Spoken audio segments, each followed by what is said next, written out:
It's Wednesday on Daily Delivery. I'm Michael Rand, happy to be back for another day. It's always a weird week when there's a holiday at the start of the week. I always have to check my days, check my dates, especially yesterday was a long day, a long good day though. Both of our two older kids started school. Our younger one started a new phase of preschool, so it was just a big day of changes in the Rand household. And I should mention, my wife started her PhD program. She's working and doing a PhD program, so there is a lot going on in our household, but all good, all moving forward, all progress. And that's all we can really ask for, right? We don't want to be bored in this lifetime. We want to have times of rest and some times of leisure, but we don't want to be bored. We want to be doing things, moving forward. That's kind of how I'm wired, and I think a lot of us are wired too. So Tuesday felt like a day of springing back into action to a certain degree. And Wednesday feels like fall all of a sudden too, after being so hot yesterday. Cooled off quite a bit. Put the dog outside this morning. Played with him a little bit. We have the 5-month-old puppy still. Oh, he's not so much a puppy anymore. He's getting a lot bigger. And felt the crispness of the air, the changing of the seasons. We're getting there. Feels like a turning of the page a little bit this week, but not mourning summer so much as looking forward to everything fall has to bring. In a lot of cases, that means sports, and that's what we're here to talk about primarily. Gopher baseball team joined me out at the State Fair a couple days ago. They will be on today's interview segment on the show. Really enjoyed catching up with 4 of those players, just kind of getting their perspectives on college sports in the big picture. Some of the implications of new speed up rules in college baseball that they dealt with last year and are now going to deal with again this year. Pitch clock, things like that. Those are all part of the college game now as well. So just listen up for that in a little bit. Something a little bit different. I don't think I've had a Gopher baseball player on this show, and now I've had 4. But it'll be a really good listen for you guys. So stick around for that in a little bit. Got some Twins thoughts here in a little bit. Really big win over Cleveland last night. First, though, what did I miss? I don't think I've talked much at all about the recent carriage dispute between Disney-owned channels, which, for sports fans, that primarily means ESPN and those ESPN channels, and Charter Spectrum cable company. Started last Thursday, and I wrote about it on Friday, but I didn't mention it on Friday's podcast, so we probably haven't talked about it on the show. We've talked plenty about the ongoing kind of changes in sports on TV, and this feels like a big one. This feels like one where it's not your typical carriage dispute. It's not your typical, hey, we want a little bit more money. Hey, we're going to get to this artificial deadline, and then something's going to happen, and you're not going to miss anything. The consumer's never going to be the wiser.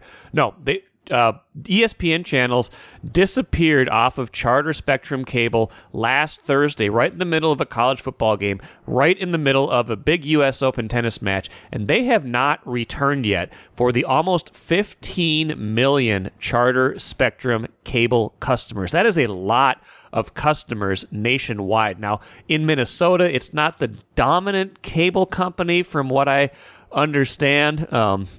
Comcast is kind of Comcast Infinity is kind of the big one.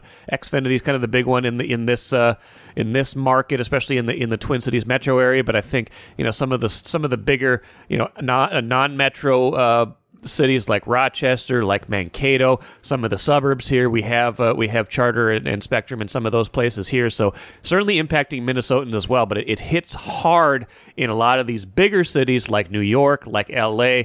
And it's not your typical dispute because both sides seem to be really digging in. Customers don't have the channel back, and it might not ever come back. Now, the most likely thing still is that they will come to their senses, that whatever line in the sand both of them are drawing right now will get. Someone will walk over it and say, "Okay, we got to come to an agreement where both of us are too big right now. We can't do this yet." But what's happening is both sides basically seem to be saying, we can't go on with the model we have right now. ESPN saying we need more money, and Charter Spectrum saying we can't keep paying you more money. I know that the rights fees you're paying for these leagues, for these teams, keeps going up. We can't keep passing that on to our customers. So what they're saying is basically, I don't know if we're going to be in the video business anymore. That's what Charter Spectrum is saying, which is a complete departure from, we don't know if we want to pay $1 more a month or whatever it is that these rights fees tend to go up every time there's a new contract. That is a big difference, and that is what they're saying. That was part of a conference call, an impromptu conference call on Friday. So I don't know what's going to happen in this case. What I do know is this is not a typical dispute. Now, one of the really wild things that's happening in all this is both sides are now trying to divert customers to different, non-cable streaming platforms. Can you imagine? Like, Charter TV is putting, from what I understand, they're putting or planning to put a QR code on the screen on different channels or on different, on different mechanisms when you go to what used to be the ESPN channels, showing you how to subscribe instead to Fubo TV or YouTube TV. Can you, they're trying to send you to a competitor essentially because they're trying to protect their broadband business. They're trying to keep selling you internet, the internet you need to have these streaming platforms. Can you imagine that? I mean, ESPN is trying to do the same thing, trying to send people to Hulu Hulu's package, which is tied in some ways to ESPN. They got that whole ESPN bundle. So I'm just trying to wrap my head around a cable company telling you to go somewhere else to get the same channels that they used to offer you. I'm also trying to wrap my head around the idea of someone who is stuck with cable into 2023 scanning a QR code and signing up for something called Fubo TV. I just don't see that happening very often. I think there's a little bit of a disconnect from reality that's happening here if that's what they expect to happen with their customer base. That's just me though. Maybe I'm not giving people enough credit. Maybe I'm not thinking enough about how frustrated people are, but I can't see a lot of new signups out of this just because if you stuck this long with cable, are you really going to jump right now into something that seems so strange, so foreign? Even though when you get these things set up, we've had Hulu for a long time. We had Sling before that. They're not that much different. They're not complicated. Not much more different than your typical cable or satellite. It's just a different way of getting it. Final thing that I thought was interesting, the Financial Times reporting that tennis players at the U.S. Open right now, which is in New York, one of the huge markets for Charter and Spectrum, they are being given Disney logins by ESPN because they can't watch the matches that are before theirs. They're trying to watch on TV. They can't watch because they're in areas that are blacked out. Totally wild, totally happening at a time right now where it is, impacting sports fans. The big test, the big thing looming in the foreground is September 11th. That's only, 5 days away. Jets against the Bills on Monday Night Football, which of course is an ESPN property right now. That's in a market, Buffalo and New York City, both of those are Charter Spectrum markets. If that game is blacked out, if people don't have access to those games, or especially nationwide, but specifically in those markets, that will be a real test. Now, I'm not sure if those will be broadcast locally, if they still have access to those, because anytime the Vikings are on one of those primetime games, I think it's simulcast on one of the networks. I'm not sure how that's going to work, but if it's ABC, they won't be able to get anyway because those are blacked out as well. So anyway, that's a big test coming up. If people nationwide are missing Monday Night Football in 5 days, you will hear an escalation of this. But until then, both sides are escalating this in a certain way. And as usual, the people who are suffering are the people who get the cable bundles. And I think, final point on this, I think at some point we're going to miss the bundle. Maybe you miss it already. Maybe you've kind of gotten used to, I go here for this, I go here for that, I go over there to get that team that I like. At a certain point, it's going to start feeling like we're getting nickeled and dimed, that it's too complicated to go get this, too complicated to go get that. I'm starting to feel it a little bit already. I'm worried a little bit about the future where what if the Twins are on one platform? What if the Wild and Wolves are on a different platform? What if I still have to have some sort of, streaming platform to get the NFL? I don't really want to go 5 different places to get things. I already have 4 movie streaming services because, I like it, our kids like it. I'm getting a little bit tired of it. I know it's privileged to be able to do all these things, to have access to all these things. I'm just a little bit wistful for a time when it was a little bit easier to watch what I wanted to watch, even if the choices were a little bit more limited. MGM Wine and Spirits is the choice for savings, service, and a great selection of spirits, pre-mixed cocktails, wines, and of course, ice-cold beers and hard seltzers.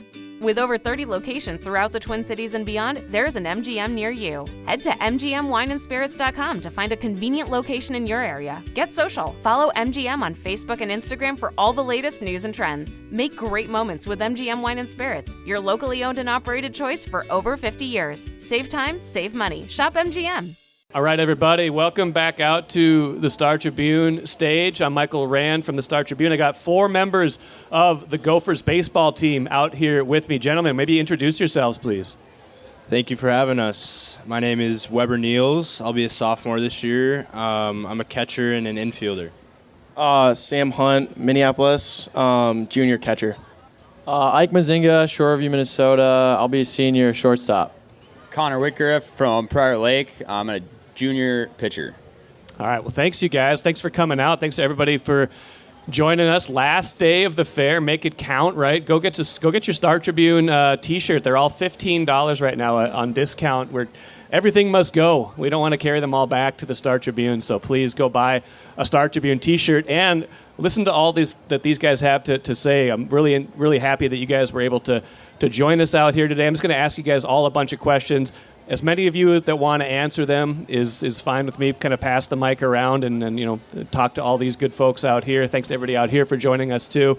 I guess the first thing I want to ask you is just like season outlook wise. This is you guys are more of a spring sport, but like things really get going right now for you guys. The training, all the scrimmaging that happens before the season starts. What does the fall look like for everybody, and then what's the outlook for the season ahead? Because I know there's a little bit of a struggle last year, but I have to imagine sometimes that gives way to bigger and better things. Sure. Well, thank you again for having us, and thank you for all the listeners. Tomorrow is actually the first day we get going and start with all our compliance meetings and get everything under our belt before we start with our practice schedule and all the scrimmages and whatnot. So I'll let some of the other guys touch on it, but I know we're all looking forward to this new season and having a better season than last year. So, yeah, we're returning pretty much all of our returning, like infield, outfield catchers. Like we have a lot of position players returning this year, almost the entire roster. And we picked up a bunch of pitchers in the portal, which will be good additions. But pretty much what a fall looks like, we'll have Monday scrimmages, just kind of inter squads. Tuesday, Thursday are more just like defensive practice days, and then we'll inter squad again on Wednesday and Fridays. So we'll be playing a lot. It'll be good to we are not playing any outside competition in the fall, but it'll be good to get competitive with the guys and get everybody back.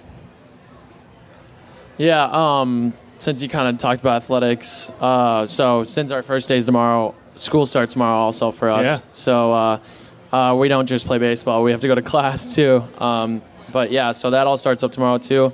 Kind of getting the new guys comfortable with where the buildings are, what classes they have, what time they need to be at practice, and all that. So that's kind of getting them used to that too is pretty important for the new guys to feel comfortable right away.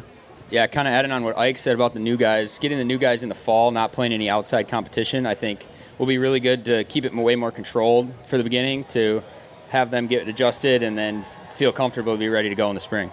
What do you guys think? You referenced the transfer portal. What do you guys think of just some of the changes in college athletics in general, and specifically how much your team can change, not just from recruiting, but from adding players from other schools right away?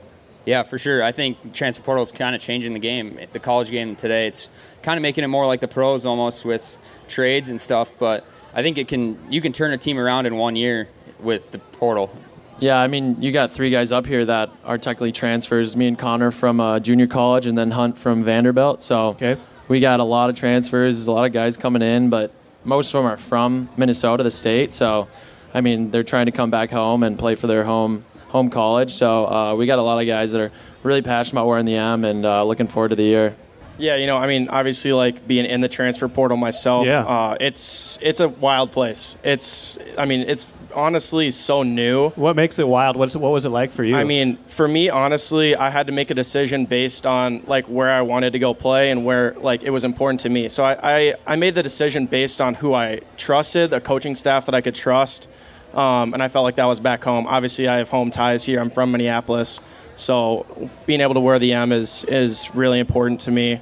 But I mean, I was in it really the first year where it kind of got crazy. This past year, I mean, it's almost like free agency. Connor touched on it. Like, you have guys in the portal getting paid a fair amount of money to go to school. I mean, we're talking about college. Yeah. So, I mean, from that standpoint, it's not. I mean, we saw, absolutely a business. I mean, at Wichita State this past year, pretty much their entire roster went in the portal. That's 35 guys. Wow. Like, so Connor was touching on whole new teams. Like, they are truly building whole new teams in 1 year. Are you guys getting any of that sweet name, image, and likeness money? For schools like Minnesota, a lot of that goes to the big football team, right. And so we try and scrap what we can, but it depends on what's left over. So. And just for everybody who's just joining us, I'm out here. I'm Michael Ranaway with 4 members of the Gopher baseball team. Practice for them starts tomorrow. Class starts tomorrow. So a lot of appreciating their time being out here in the heat. Not too bad yet, but it's going to get there. So we're in the shade. We're in the shade. I feel it feels good right now. I'm anticipating what it's going to be like later. So I'm glad to be right here right now. I was talking to you guys before we started on stage here. Your season itself is kind of interesting because you won't have access to U.S. Bank Stadium this year. You kind of split your time a lot of years between that and then Siebert Field, the new Siebert Field on campus, which is an outdoor stadium only. And you could use Siebert a lot in the fall, obviously, before the snow flies and things like that for your scrimmages and practices. But what's that going to be like? You'll be on the road for, like you said, maybe the first 6 or 7 weeks of the actual season this year. Right. Well, we're so lucky to have John Anderson as our head coach and all the relationships that he's built, with the Vikings and all other big corporations.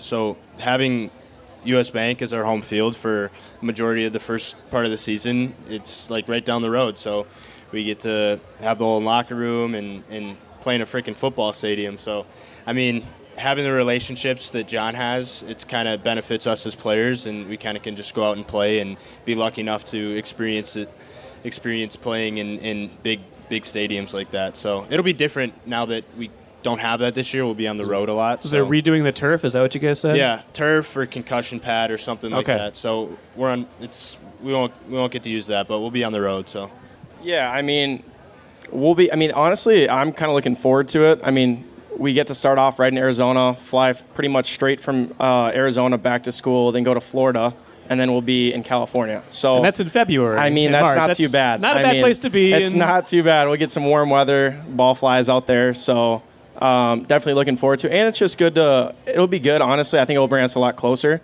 I mean, traveling with the guys is always really fun. Obviously, with schoolwork, you got to stay on top of it, but I mean, in general, we're going to play some good teams. We'll play an exhibition game against the Twins in Florida during their spring training, so that'll be fun. We play Oregon State down in Arizona, and then we head out to California to play San Francisco, and we'll actually wrap that series up at the Giant Stadium. So cool. That'll be sweet. That's one of my favorite stadiums. Yeah, it's so awesome. Cool. Yeah, I think looking at the other side of traveling, just being on top of all your stuff, being gone so much. You have class that you might miss. You have your sleep schedule gets all over the place. You got plane rides at 12 a.m. and you got to get to class the next morning and you're coming back at 2. And it gets a bit brutal, but then you get into the second half of the season and you're like, wow, this is pretty easy. So kind of starting on the road that long, it helps you kind of figure out what's the most important part, and your sleep, your school, and baseball is going to be the best thing for you, and being able to figure those things out, it makes it a lot easier going into the later of the season. You guys referenced going out to California to play. This time next year, with the 2024 season, 25 season, that could be a conference game against some of the teams out there that are joining the Big Ten. What do you think of I'm sure a lot of you guys are sports fans in general. What do you think of the conference realignment, everything that's kind of coming down with UCLA and USC going to join the Big Ten a year from now? it's not the Big Ten I remember, but it's kind of fun in a way. What do you guys think of just the shakeup in college sports? Yeah, kind of like you mentioned. I think it's fun in a way. You get to go see some cool places that you normally wouldn't be able to go to and play some really good teams. They're coming out of the Pac-12, so it's a really good conference. And coming to join the Big Ten, it'll be fun to play them. Yeah, I think it'll be a blast. We go to California twice this year, so it almost seems like they're preparing you for what the future has to hold as far as having to go there twice a year or them coming here. So it'll be fun. It'll be fun to see what happens with that. Yeah, I know. In general, just talking to most of the guys and just guys around everywhere, it's awesome. I mean, you can't really complain about the better competition. Right. It's really going to go from Power 5 schools to the Power 4 conference. I mean, especially with Stanford. Poor Pac-12. Right, exactly. Poor Pac-12. Not a lot of teams it's disappearing. left over there. No, it's disappearing. No, but it'll be fun. I mean, obviously, like I said, we're going out to California this year, but I really don't see a downside from the competition aspect of it all. So, I mean, and we're ready for the competition. I was asking you guys before we started up here on stage, the big deal has been made about pitch clock, the pace of play in Major League Baseball. This is the first year that they instituted a lot of rules in Major League Baseball to make things go faster. You guys, members of the Gopher baseball team in college baseball, that was also a new thing for you guys this past season. Pitch clock, pace of play, batter, you only gets, I think, 10 seconds in the college game you're saying to be ready, and the pitcher gets 20. You guys, we got one pitcher and 3 hitters up here. What do you guys think of those rules as you have gone through a full season of it now? Well, we're all adjusting to new rules each and every year, but that was kind of a big milestone for baseball and business, the business side of sports, to speed it up a little bit. But for the actual players, it kind of it was a challenge. You're getting struck out when you're not even seeing a pitch. You're getting struck out on the clock. Did that happen to you? That happened to really? Sam over here. How'd that feel? What happened? So obviously, kind of going back to it, before the season started, when we heard about these new rules that were going to come in, I could pretty much say that everybody was disappointed. It's definitely hard, and it was a huge change. So we spent a lot of time working on it. Obviously, it was implemented at the big league level as well. But so for me, we were playing Ole Miss at the bank. It was I think it was a 3-2 count. Guy on second base. Pitcher's off the rubber. I'm out of the box because the pitcher's obviously not on the rubber. He steps back on the runner. I step in the box. Strike 3. That's it. So it actually kind of went viral. Yeah. It went viral. Okay. But I mean, obviously, brutal call. Bat gets taken right out of my hands. So would you rather go viral for something different or something better? It wasn't. It was honestly was not a bad thing. Okay. But I mean, it was okay, to be honest with you. But I mean, from a major league standpoint, I mean, you obviously see the games going a lot faster. Yeah. Just from talking to people, it's a lot more enjoyable for them. Obviously, if you don't know that much about the game, it can be hard to sit through a 4-hour game. Even at the college level, it does speed things up. But in general, I do think it's good for the game. Go ahead. Yeah, I think, like Sam said, in the fall when we heard about the rules, John kind of sat us down. And it's John Anderson, head coach. John Anderson, yep. He's been there. He's been there a long time. Long time. He knows the game, how it used to be and how it's growing. And he was there when I was a student 25 years ago, and he's predates that for a while even. Yeah.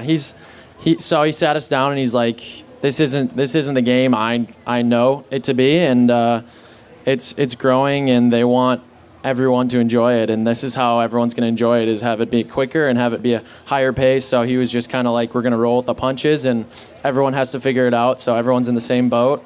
But adjusting to that was definitely some growing pains, and hopefully this year will be a lot smoother for everybody. Were you guys batting glove guys? Were you stepping out of the box and doing the 20-second routine that you had to change and stuff like that? Yeah, they definitely had to get rid of that. I think. And you're a pitcher, right? Yeah, I'm a pitcher, so I think there's definitely two sides to the pitch clock. Hitters, I couldn't imagine getting a 98-mile-an-hour fastball by your face and having to be back into the box in 8 seconds.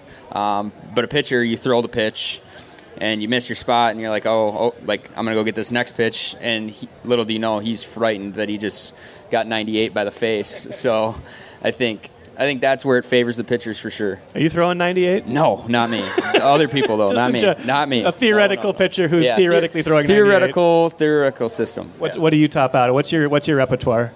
Like 92, 94. Oh, that's fair. Okay, you should go. Not 98. They got over on the Midway. They've got the test your pitch speed game. You guys should go check it out. Like you're equipped to win that better than anybody else. I wouldn't want to don't throw your arm out or anything. Like warm up first, but are you righty or lefty? I'm a lefty. Lefty. Okay. Yeah. Okay. Well, that's good. I mean, I think it takes, like anything, it's an adjustment period, but I hope it's smoother for you guys.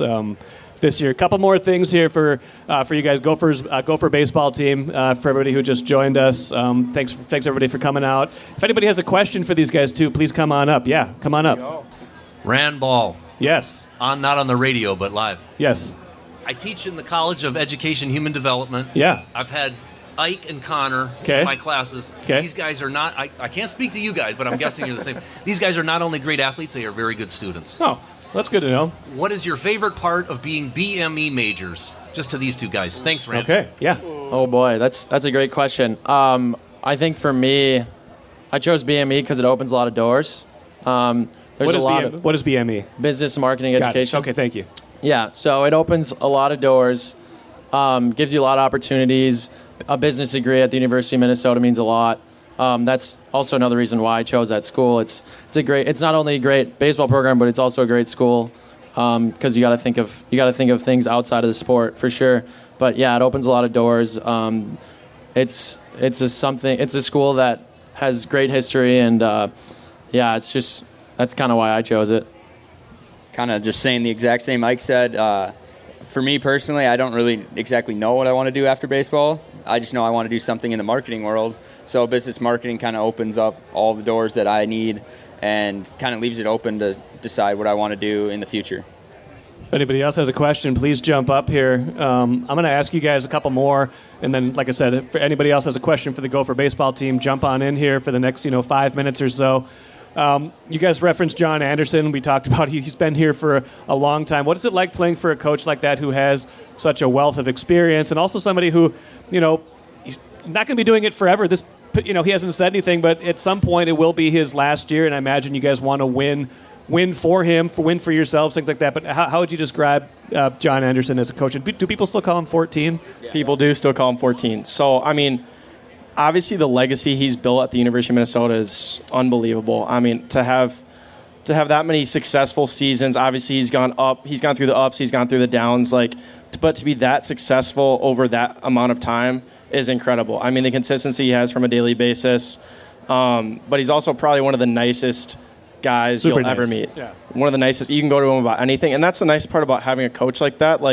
No matter what you're going through, you can go to him, talk to him, he's got your back. And just to that much experience, he's seen it all. He knows it all. So you can really go to him about anything. And obviously the knowledge he has about the game is vast.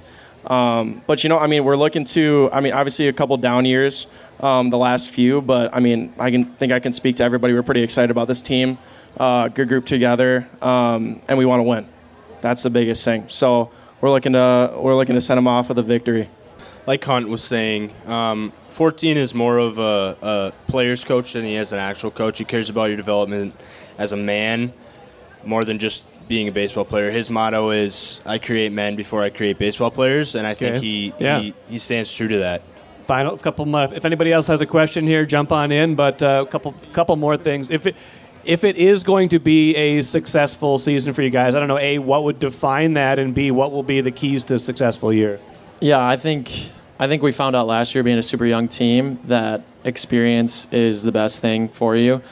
We played a lot of experienced Big Ten teams in our schedule, and we found out that talent can't get you all the way. We had a lot of talent last year, a lot of young talent, but guys that had never played an inning in a Big Ten game before, and you had guys on other teams that might not have been as talented, but they know what to expect. They know what they're doing going into the box, going on the mound. So going into this year, the experience is everything. Having guys that have played a Big Ten game before, have played a Division I game before, and have that confidence going into it, this isn't my first time, I know what I'm doing. Yeah. I think that's going to be everything. What are those eye openers that you're like, well, I didn't expect that, or this defines that jump to this level?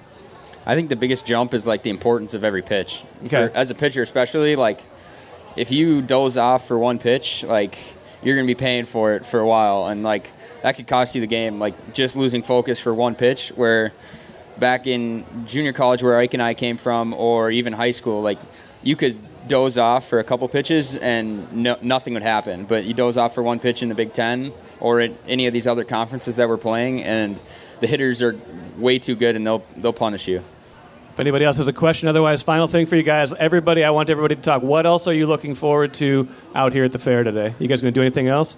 Yeah, I mean, we started off the day here at like the Waffle Stick Bar. Okay. So that was pretty good. But yeah, just to kind of continue that, it's pretty much starts from day one for us. I mean, it's going to be an awesome time. Obviously, like getting to see these guys again. Like everybody goes out play summer ball, or even the guys that stayed here and lifted. Like it's just good to get everybody back on campus. But I mean, it starts from day one.